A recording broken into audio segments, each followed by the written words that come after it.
Assalamualaikum warahmatullahi wabarakatuh. Bismillahirrahmanirrahim. Halo teman-teman, saya akan membuat kapal layar yang seperti di buku tematik halaman 55. Ini dia.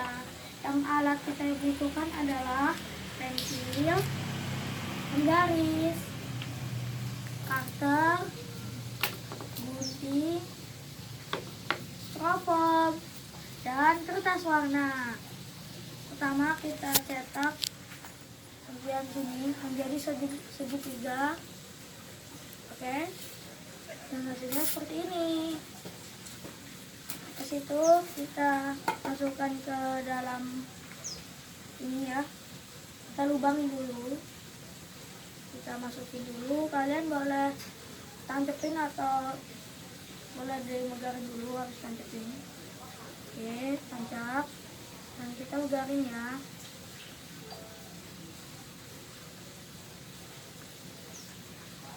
Hasilnya seperti ini guys. Kapalnya sudah jadi dan kita akan taruh di air, kita tiup. Gampang kan ya intinya.